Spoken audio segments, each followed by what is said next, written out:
All right, boys and girls. Well, here's the second update on my Datsun 280ZX, my track car.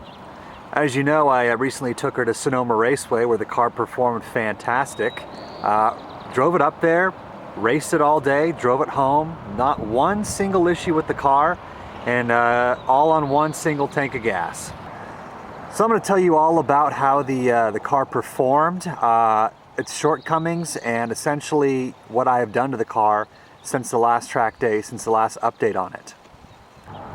If you haven't seen my personal best lap that I uploaded on the track day, go ahead and watch it. It'll be up on the top right corner here. And if you did, you'll know that I did a 2:07 on the car, which is actually 9 whole seconds better than my last run at Sonoma Raceway before this one with the car, which truly is tremendous. Of course, the car has some more upgrades, and I think I've gotten to be a little better driver since then, but nonetheless, 2:16 to 2:07, I couldn't be more proud of this whole thing. I know what you're probably thinking, 2:07, well, that's not really that fast. Well, I mean, no shit. It's not a GT3 RS or anything like that. It is a 45-year-old sports car, but being that it was one of the oldest cars there and was able to harass a lot of newer cars like Caymans, ND Miatas, S2000s, and some BMWs, I think it held itself pretty damn well. And of course, it was a favorite among the other track dayers as well. This car got tons of attention, tons of people walking up to it asking me questions about it, and overall it was extremely well loved.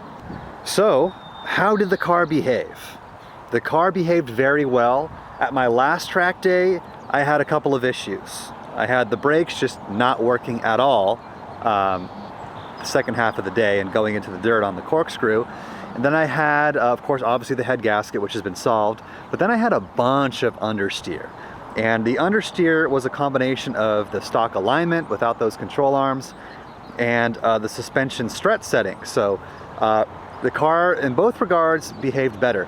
The suspension behaved a lot better than last time. The car was very predictable around the corners, thanks to the control arms and the alignment that I have on it now.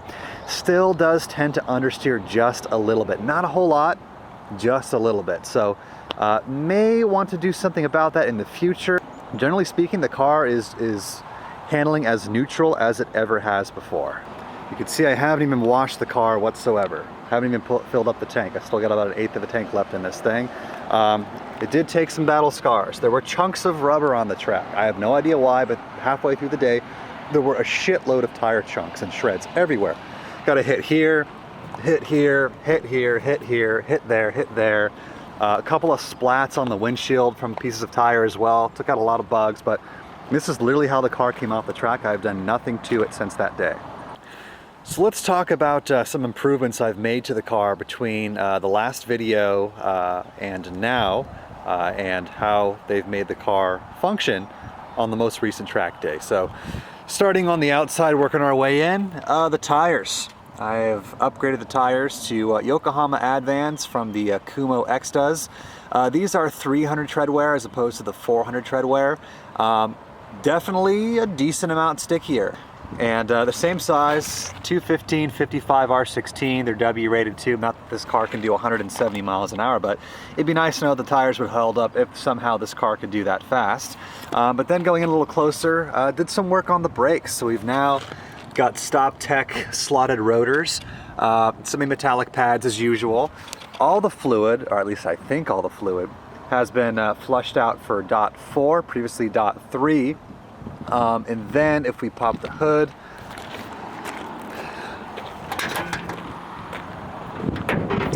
it's not going to be very easy to see, but this is in fact a Wilwood master cylinder that we have on the car now. Amazingly, the stock original reservoirs actually fit right on it with no modification, which is great because they have these nice little sensors in here that lets me know if my brake fluid goes low, as opposed to the factory Wilwood reservoirs not having that whatsoever. So that's the brake work. So now going in even further, I've also installed Technotoy Tuning GTX3 front control arms, and I've got a custom alignment on it now. It's now, we got 6 degrees of positive caster, we got 0.09 degrees of toe, and about 2 degrees flat of front camber. The rear is the same, it's not adjustable just yet, no camera plates back there. But this has also really improved the steering response and made the car a little bit more neutral and predictable around turns. Next, as you know, I did a cylinder head rebuild on this thing. Essentially, coolant was spewing out where the cylinder head and block meet. Amazingly, coolant and oil were not mixing, nor did the engine lose any compression. It was just losing tons of coolant. I found that out by removing the overflow line here, pumping 15 psi of air through my compressor, and just watching the coolant dribbled out. So, well, I did that, of course. We got a valve job done, new guides, a few other things here and there.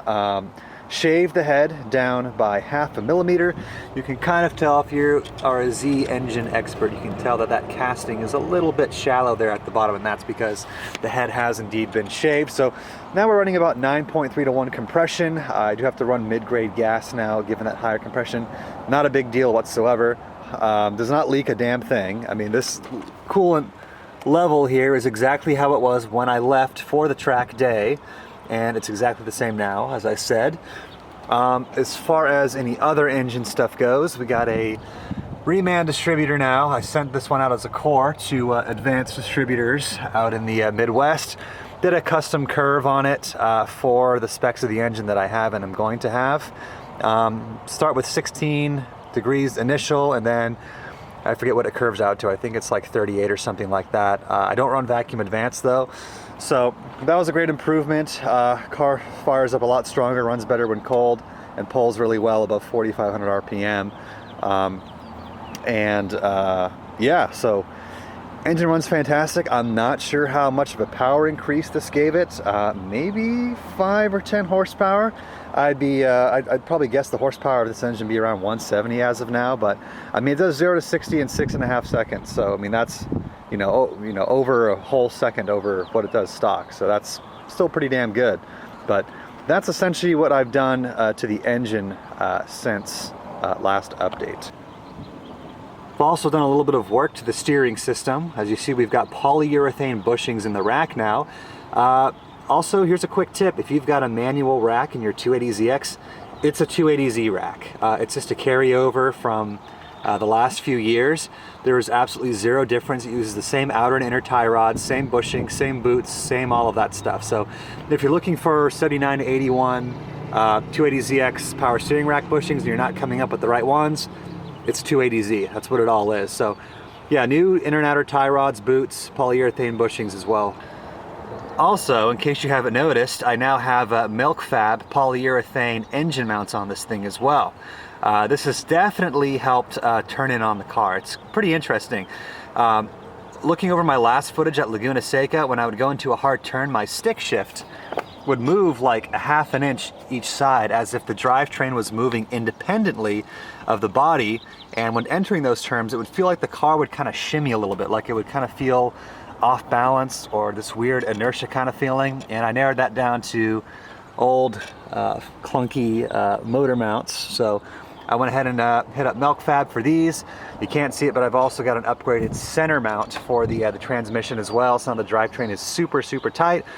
I will say, and it's not that big of a deal, when driving this thing at low RPM, like if you're driving it about 2,000 RPM or lower, it definitely feels like a fucking Hitachi vibrator on 4 wheels. Not gonna sugarcoat it. But when you get up to cruising speeds, you really do not notice any extra vibration, and it feels normal and fine, and it's not annoying whatsoever. I also installed this old NASCAR stock car style, I guess you call it louvered mirror that spans across the whole windshield. I can see everything. I don't even need a passenger side rear view mirror if the car even came with one. I can see it all. And it actually attached pretty easily, just up where the factory visors bolt in on each side, and then just kind of tweak it and kind of tilt it depending upon how tall you are. And that's also been a really nice complement to the functionality of the car as well. So what are the next steps for the engine and such? Well, the next steps I want to do, I do want to get this engine to about 190 brake horsepower. I'm not looking for anything nuts. I don't need a Rebello stroker or anything like that. I think 190 is a really good round number for these cars. It weighs 2560. It's got a 5-speed. It's agile. It's aerodynamic. I think 190, you know, will be plenty of acceleration. My goal is to get below 6 seconds to 60. and in the low 14s. So my performance, my acceleration and engine performance goal is what a US market E36 M3 would be. In order to do that, to get that extra 20 horsepower, I'm going to hit up Steve Bonk to make me a camshaft. Nothing too crazy. I am going to be running the factory EFI. This is always going to be an EFI car. I don't plan on going the carbs. It's just smog shit is just, I've already got a hot smog 3 other cars I have, and I'd rather not have another car that doesn't pass visual. So keeping the EFI, and if you go over 480 on the cam, the airflow meter will start to oscillate and you'll get some drivability issues at low RPM. So essentially a stage 2 cam, long story short. In addition, I want to port out the throttle body, the original throttle body. The 240SX, the Borla throttle body, the Weber throttle bodies do not work properly on later L28s. It's 75 to 80, 81 to 83 does not work. It's a totally different vacuum system. It'll be all screwed up. I've tried it twice now.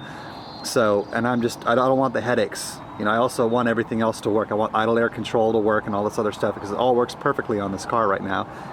And that's amazing being that it's 45 years old. So why not keep it? So I've already talked with the machinist out in Arizona. They can get maybe another 300 to 400 CFM out of that throttle body. It's very small stock. They're 49 millimeters. So getting that out to 54 will do wonders, even though that's still kind of small. And hopefully that combined with the shaved head and the bigger camshaft and the headers and the exhaust and the other stuff, hopefully I'll be at 190 and I'll be satisfied. It'll be a good reliable motor. It'll make power to 6,500 and I can fire it up and drive it every day and not have to worry about a bunch of crazy shit and it not like wanting to run when cold and that sort of thing. So that's kind of the plan there for the engine. Now, despite the brakes being somewhat upgraded and behaving a lot better than before, I am still experiencing issues with the brakes. My peak lap time of the day was that second session, the lap you guys saw in the video. After that session, halfway through the third, my pedals started to feel a little bit spongy. Started getting a little bit of brake fade, and I started becoming afraid of the corners a little bit. So the rest of the day, I averaged a 2:09 pretty consistently.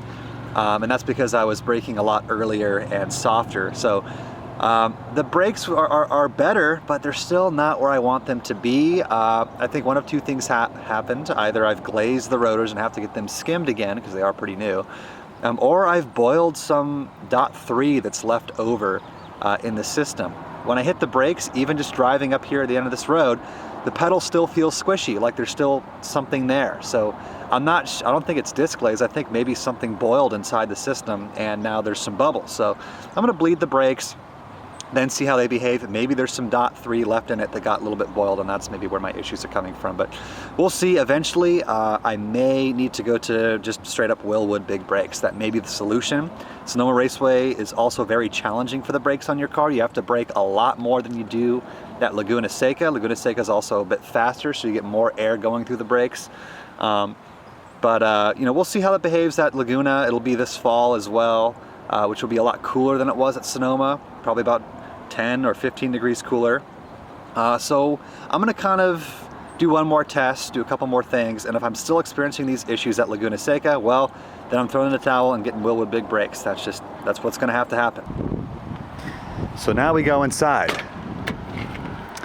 Now, one thing I noticed with the transmission, now, I will say by the end of the day, second and third gear were not too happy. Halfway through the day, I started, well, you know, generally this car has always had a little bit of a crunchy third gear, especially at higher RPMs, but what I noticed is on the second half of the day, third was getting really crunchy, particularly above 4,000 RPM. It would be fine in lower RPM, but above that, would not be very happy. And then later on, second gear started to get a bit crunchy. Same thing at high RPM, downshifting and upshifting. So I'm not sure what's going on there. It could be the fluid maybe got hot, maybe the transmission overheated for some reason. It could be the clutch. I've been hearing some weird things from the throwout bearing lately. Maybe it's not fully disengaging. I'm gonna start with putting some different fluid in it and seeing if that gets any better, but that is one thing that was also a little bit iffy, but nonetheless was manageable. Another thing, these seats. The seats are beautiful. It's the porn star red burgundy leather seats. I mean, you know, you gotta love it, right? Looks great, they're comfy, but they do not have support. I mean, you can see all these marks here from me just sliding around in the turns. These things are flat as all hell. I literally have bruises. I have a bruise on my left knee from bracing against the door panel, taking hard right turns, and I've got another bruise on my right shin from bracing it up against the radio housing when taking hard left turns. So I'm not gonna lie, the car did beat me up a little bit, and that's just because I cannot stay still in these seats. No matter how hard I brace myself into the seat with the dead pedal, I'm sliding all over the damn place. And I will say, something has to be done. The seat's beautiful, I love the way it looks, I love how comfortable it is, but it is not supportive for high performance driving whatsoever. I know what you're thinking, dude, get an aftermarket seat. I cannot, I am 6'3". Aftermarket seats, no matter what brand it is, I've looked at them all. Raise the seat by at least 1 inch. And look, even with stock seats, I've had to cut a hole in my damn headliner to fit my friggin' head. So I cannot do that. But here's the good news. I got a referral at the track to a shop not too far from me that does ground up car seat restoration. That's everything, frame, rails, padding, cushions, covers, you name it. I'm gonna bring my seat down to them and I'm gonna see if they can modify the seat to just bolster it on up. Get fat Recaro type side and bottom bolsters. They also recommended the center sections be replaced with like a felt or a suede or an Alcantara, which apparently does not let you slide as much, and that would help a lot. So I can't do an aftermarket seat, but I'm gonna see what they can do with this stock seat and see if we can actually make it hold me in place. Because I guarantee you, if I can get a supportive enough seat, that'll make me faster. I don't have to spend so much focus going through turns, just literally staying in the seat, when I can focus more on executing that turn through the wheel, the brakes, the gas, the clutch, and shifting gears. And I think just with this alone, I can probably shave another 2 seconds off my time. But I mean, all in all, putting all these little shortcomings aside, this car is fantastic. I mean, it really holds it down out there. It turns, it goes, it stops. It does stop. And it turns lots of heads, it sounds great, and it feels great to drive. So essentially, you know, we've got a few action items that we must solve before the next track day, which will be at Laguna Seca sometime this fall or winter. And that's 1, fixing the issue with the brakes. 2, fixing the issue with the transmission, whether that's a fluid change or a clutch change or something else. And lastly, but most important, modifying the seat. That I actually might do at the very first, because look, there's no point in trying to make a car fast when you're sliding around inside it and can't really control it as well as you can. So if we've got some extra time, we'll do some other things. So guys, with that being said, leave me a comment. Let me know if you have any suggestions on some things that I can look at in regards to making improvements to this car. Let me know what experiences you have. Let me know what ideas you have to make the car a little bit better, and I'll certainly take that in consideration. But for now, guys, thanks for watching this little update on my track car. I will see you guys again when we hit Laguna Seca.